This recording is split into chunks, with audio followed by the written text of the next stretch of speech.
ቲምበር ጉዳይ አንዱ ነው። የተጫዋች በተለይ አርሰናል በቻምፒየንስ ሊግ በሚያደርጋቸው ጨዋታዎች ላይ ያለው አስተዋጽኦ ምን ያክል ትልቅ እንደሆነ እየተመለከተ ነው። ግን ፓሪስ ላይ በሚደረገው የፓሪስ ሰን ጀርመን እና የአርሰናል ጨዋታ ላይ ላይሰለፍ የሚችልበት እድል እንዳለ አርሰናል ከባድ ነው ተነግሯል። ጥሩነቱ ቶማስ ፓርቲን ያገኙታል። ትልቁ ሚሲንግ ፐዝል እሱ ነበር። የአርሰናል ስቴዲየም ጨዋታ ላይ ኤምሬትስ የስፖንሰርሺፕ ስያሜ ስለሆነ ዩኤፋ አይፈቅደውም። እንግሊዝ ፕሪሚየር ሊግ ጨዋታዎች ነበሩ ትላንትና የተደረጉ 35ኛ ሳምንት ጨዋታዎች።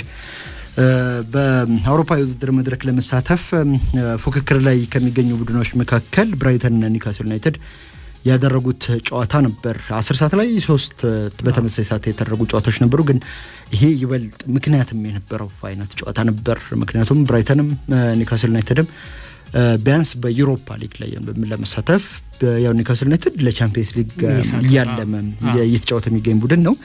እነዚህ ሁለት ቡድኖች ያደረጉት ጨዋታ አንድ ለአንድ ተጠናቋል። ያንኩባ ሚንቴ የቀድሞው የኒውካስል ዩናይትድ ተጫዋች ክረምት ላይ ነው ካልተሳሳትኩ በ30 ሚሊዮን ፓውንድ ወደ ብራይተን የተዘዋወረው። በጣም ጥሩ የሚባል ክህሎት ያለው ጋምቢያዊ ተጫዋች ነው። እንግዲህ ትንሿ ጋምቢያ በእንግሊዝ ፕሪሚየር ሊግ የሚጫወት ተጫዋች አላት።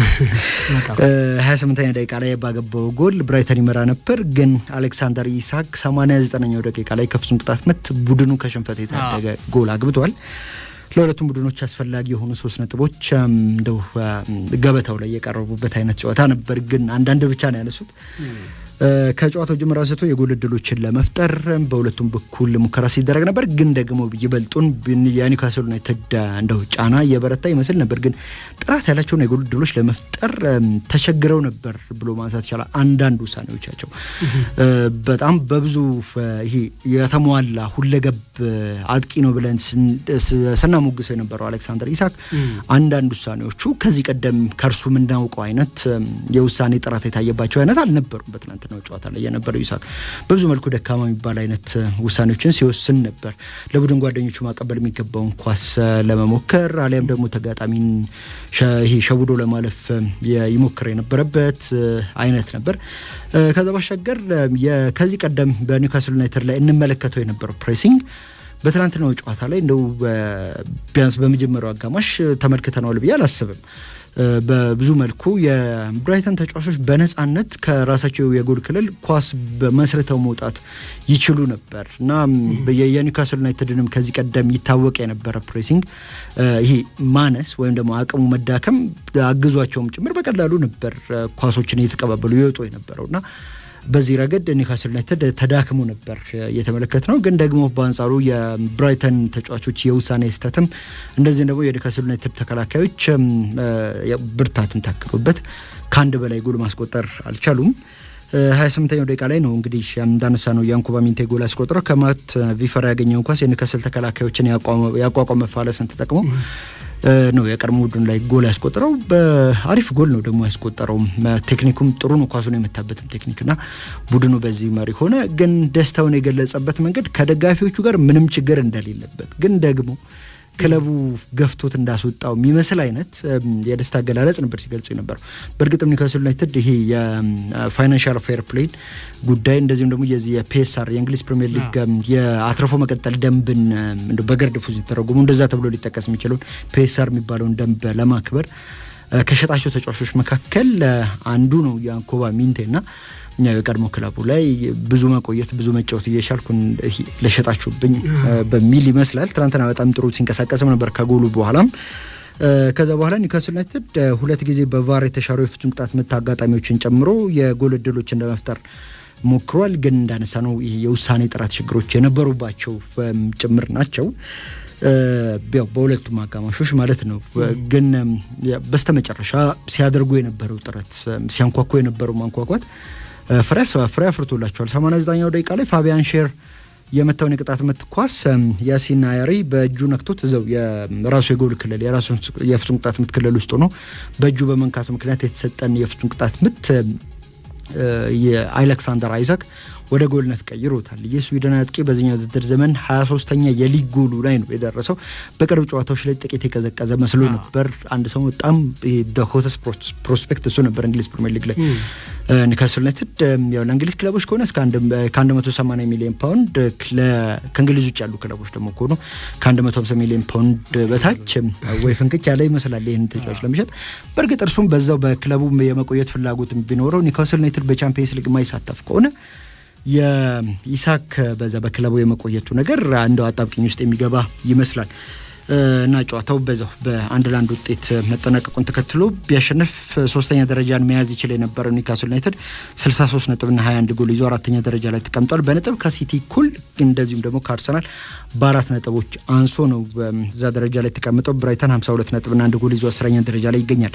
ዌስትሃምና ቶተንሃም ያደረጉት ጨዋታ 1-1 ተጠናቋል። ዊልሰን ኦዶበርት ነው የዌስትሃም የቶተንሃምን ጎል አግብቶ ቀዳሚ አድርጎ የነበረው፣ ግን ጃሮድ ቦን 28ኛው ደቂቃ ላይ ለጊሌርሞ ቪካሪዮ እንደው ይሄ ውርደት ሊባል የሚችል አይነት ጎል ያስቆጠረው። አንደኛ በጣም ግብ ጠባቂ ባጠበበበት ኦልሞስት ከግቡ ቋሚ ጋር የግቡ ቋሚ ላይ ተለጥፎ ነው የቆመው፣ ግን ደግሞ በእግሮቹ መሃል ነው ኳሱን ያሾለከውና እንደ ቀላል ነገር አድርጎ ነው ልክ በፍሪስታይለሮች የሚያደርጉት አይነት ወይም የዚህ እግር ኳስ ከሉት መንገድ ላይ የሚያሳዩ አይነት ሰዎች የሚያደርጉት አይነት እንደዛ ነበር ያደረገውና በጣም ጥሩ የሚባል ግብ ጠባቂ ነው ቪካሪዮ። ግን ትላንትና እንደው የሱ ስህተትም ታክሎበትም ጭምር ነው የጎል የተቆጠረበትና ቡድኑ በአቻ የወጣው። ብሬንፎርድና ማንቸስተር ዩናይትድ በተመሳሳይ ሰዓት ያደረጉት ጨዋታ ነበር። 4-3 የተጠናቀቀ ጨዋታ። ሉክ ሾው 27ኛው ደቂቃ ላይ ራሱ ላይ ኬቪን ሻድ 33ኛውና 70ኛው ደቂቃ እንደዚሁም ደግሞ ዮሐን ቪሳ 74ኛው ደቂቃ ላይ የብሬንፎርድን ጎሎች አግብተዋል። ማንቸስተር ዩናይትድ ጎሎቹን ከሜሰን ማውንት አሌያንድሮ ጋርናቾና አማድ ዲያሎ ነው ያገኘው። ሜሰን ማውንት ማንቸስተር ዩናይትድን ቀዳሚ አድርጎ ነበር 14ኛው ደቂቃ ላይ፣ እንደዚሁም አሌያንድሮ ጋርናቾ 82ኛው ደቂቃ፣ አማድ ዲያሎ መደበኛው ጨዋታ ክፍለ ጊዜ ተጠናቆ የባከነ ሰዓት ላይ የተገኘ ኳስ ነው ወደ ጎልነት የቀየረው። የተጫዋች ከውድድር ዘመኑ ውጭ ነው ሲባል ነበር በጉዳት ምክንያት፣ ግን አሁን ወደ ሜዳ መመለሱ ተነግሯል። ኦልትራፎርድ ላይ የፊታችን ሐሙስ ላለበት ጨዋታ የውድድር ዘመኑ ትልቁም ጨዋታ ነው ለማንቸስተር ዩናይትድ። ያ ጨዋታ ቢያንስ ይሄን ውድድር ዘመን የሚያተርፉበት ወደ ፍጻሜ ማለፋቸው። በእርግጥ አንድ ግሩ ዩናይትድ እዛው ወደ ቢልባው ተመልሷል፣ ፍጻሜው እዛ ስለሆነ የሚደረገው። ግን ከሊዮን ጋር የተደረገውን ጨዋታ የምታስታውስ ከሆነ ቢልባውን እንደው ሙሉ በሙሉ ከጨዋታው ውጭ ወይም ደግሞ ከውድድሩ ውጭ ልታረገው አትችልም። ዩናይትድ በቃ እጁ ላይ የነበረን ጨዋታ ነው አይደል በጥቂት ደቂቃዎች ውስጥ በተቆጠሩበት ጎሎች ያጣው። ስለዚህ ጋራንቲ ልትሰጣችን ደግሞ ቢልባው በጣም ጥሩ የፕሬሲንግ ቡድን ነው፣ ደግሞ ጥሩ ጨራሾችም ያሉት ቡድን ነው። ለምሳሌ ኦያን ሳንሴት በመጀመሪያው በሳን ማሜሱ ጨዋታ ላይ ስላልነበር ነው እንጂ የቡድኑ ከፍተኛ ጎል አስቆጣሪ እሱ ነው። ጥሩ ጎል ጨራሽ ነው። ከዛ ባሻገር ኢኛኪ ዊሊያምስ ጎል ማግባት ይችላል። ኒኮ ያንን ነገር ማድረግ ይችላል። ከአማካይ ክፍሎቹ ጎል ማግኘት የሚችል አይነት ቡድን ነውና ያው ያንን አቮይድ ለማድረግ ነው ሩበን አሞሪም ያው ለቀጣዩ ጨዋታ ትልልቆቹ ወይም በቀዳሚነት የሚመርጣቸውን የጀማሪ 11 ተጫዋቾቹን አሳርፎ በአብዛኛው ቡድኑን በታዋቂና በወጣት ተጫዋቾች ሞልቶ የገባበት ትናንትናው ጨዋታ ላይ ከግብ ጠባቂ እስከ አጥቂ ማለት ይቻላል የሚታዩ አይነት ለውጦች ነበሩ። ሩበን አሞሪም ግን ያው ያደረጓቸው ቅያሮች እነዚህ ወጣቶችን ማሰለፋቸው ቡድናቸው የሽግግሮችን የተጋጣሚን ከመከላከል ወደ ማጥቃት የሚያደርገውን ሽግግርና የአየር ላይ ኳሶች የአየር ላይ የአንድ ለአንድ ፍልሚያዎችን ለመቆጣጠር ሲቸገርም ጭምር እንዲመለከቱ አድርጓቸዋል። ይሄ ደግሞ ከጨዋታው የመጀመሪያ ደቂቃዎች አንስቶ ነበር የነበረውና በተለይ ደግሞ የብሬንፎርድ ዋነኛ የማጥቂያ መሳሪያ የነበረው ከዚህ ቀይ መስመር በኩል የሚነሱ የአየር ላይ ተሻጋሪ ኳሶች ናቸው። ብሬንፎርድ ካገባቸው 4 ጎሎች መካከል 3ቱ በተመሳሳይ መንገድ የተገኙ ናቸው። አንዱ ምንም እንኳን መነሻው የእጅ ውርወራ ወይም ደግሞ የመልስ ውርወራ ይሁን እንጂ ከዛው ከቀይ መስመር በኩል የተነሳ የአየር ላይ ኳስ ነውና ሀሪያ ማስ ነበር ደግሞ እዛ ቦታ ላይ ይጫወት የነበረው። ያንን ቦታ እንዲቆጣጠርም ኃላፊነት ተሰጥቶት የነበረው ግን የወጣት ተጫዋች ገናም እንደሆነ ከነ ብራያን ኤምቦሞ ጋር ለመታገል በጣም ገና እንደሆነ የታየበትም ነበር። በእርግጥ ጥሩ ተስፋ ያለው ተጫዋች ነው፣ ምንም ጥያቄ የለውም። ግን ደግሞ እንደነ ብራያን ኤምቦሞ ያሉ ለተለልቆቹ ተከላካዮች ጭምር አስቸጋሪ ከሆኑ ፈጣን ጉልበተኛ ከሆኑ ተጫዋቾች ጋር ለመፋለም ብዙ እንደሚቀረው የሚያሳየ ነው። ከዛ ባሻገር በግብ ጠባቂ ደረጃም አሁንም ዩናይትድ አንድሬ ኦናና ላይ እንደው ትኩረት ተደርጎ በብዙ ይወቀሳል እንጂ አልታይ ባይንዲር ከአርሰናል ጋር በነበረው ጨዋታ ላይ ልክ ነበር በኤፍኤ ካፕ ጨዋታ በጣም ጥሩ እንቅስቃሴ አድርጓል። ከዛ በስተቀር ግን እንደው በብቃት ደረጃ ከኦናና የተሻለ ነው ወይ የሚል ጥያቄ የሚያስነሳ አይነት ነበር በትላንትናው ጨዋታ ላይ። ምክንያቱም ብዙዎቹን የአየር ላይ ኳሶች እንደ ግብ ጠባቂነቱ 1 ሜትር ከ97 እንደመርዘሙ ኮንትሮል ሊያደርጋቸው የሚችላቸው አይነት ኳሶች ወይም ደግሞ ሊቆጣጠራቸው የሚችላቸው አይነት ኳሶች ነበሩ። ግን ያ ሳይሆን ቀርቶ በልምድ በብዙ የተበለጠው ማንቸስተር ዩናይትድ የሚሰማውን 14ኛው ደቂቃ ላይ አሌያንድሮ ጋርናቾ አቀብሎት ካገባው ጎል በኋላ በተከታታይ በተቆጠሩበት 4 ጎሎች 4-1 ይመራ ነበር እና በዚህ በብሬንፈርድ ኮሚኒቲ ስቴዲየም ደግሞ ዩናይትድ ጥሩ ትዝታ የለውም። የአሰልጣኝ ኤሪክ ቴን ሃግ ሁለተኛ ጨዋታ የማንቸስተር ዩናይትድ አሰልጣኝ ሆነው ያደረጉት ሁለተኛ የፉክክር ጨዋታ የዛው በብሬንፈርድ ስቴዲየም ያደረጉትና 4-0 የተሸነፉበት ጨዋታ ነበርና ሩበን አሞሪምም ከጨዋታው መጠናቀቅ በኋላ ቡድኔ የዚህ ውድድር ዘመን ሌላኛው መልኩ ይገለጽ ከተባለ ጨዋታን እየመሩ ጨዋታን መቆጣጠር አለመቻል ወይም ደግሞ ለመቆጣጠር በሞከርነው ቁጥር ማጣት የሚል አስተያየቱን ትራንዛክሽን ልካል ነበር። በትክክልም ከዛ ባሻገር ደግሞ የብሬንፈርድን ማጥቃት ኳሱን በመያዝ ለምሳሌ መቆጣጠር ይቻል ነበር፣ ግን ያን ነገር ማድረግ ሳይችሉ ቀርተዋል። ግን ያው ከሁለተኛው አጋማሽ መጀመሪያ ሰጥቶ ሲያደርጋቸው የነበሩ ቅያሬዎች ዩናይትድን ቢያንስ ያለውን የጎል ልዩነት እንዲያጠብ አገዘውታል። ያው ግን ከሽንፈት አልታደገውም። በኋላ ላይ አሌያንድሮ ጋርናቾ ከሳጥን ውጭ በጣም አሪፍ ጎል አስቆጠረ። አማድም ደግሞ ሌላ የግል ክህሎቱን ተጠቅሞ ባገባቸው ጎሎች ነው እንግዲህ ዩናይትድ 4-3 ጨዋታውን ያጠናቀቀው። ትልቁ ጨዋታ ቼልሲ ከሊቨርፑል ያደረጉት ነበር። ቼልሲ ከዛሬ 10 ዓመት በፊት ግንቦት 2015 ላይ በሊቨርፑል ተጫዋቾች ጋርድ ኦፍ ኦነር ተሰጥቶት ነበር። ይሄ ሻምፒዮን ኮንክ በኋላ ተጋጣሚዎች ግራና ቀኝ አጅበው የሻምፒዮኑን ቡድን ተጫዋቾች የሚቀበሉበት አቀባበል አለ። ትናንትና ደግሞ የተገላቢጦሽ ነበር። የሊቨርፑል ተጫዋቾች በቼልሲ ተጫዋቾች ታጅበው ነበር የገቡት። ግን ደግሞ የሊቨርፑልን ተጫዋቾች ያጀቡት የቼልሲ ተጫዋቾች የቻምፒየንስ ሊግ ተሳትፎ ደረጃን ይፈልጉት ነበር እና ከብልጫ ጋርም ጭምር ነው ሻምፒዮኖቹን ያሸነፏቸው።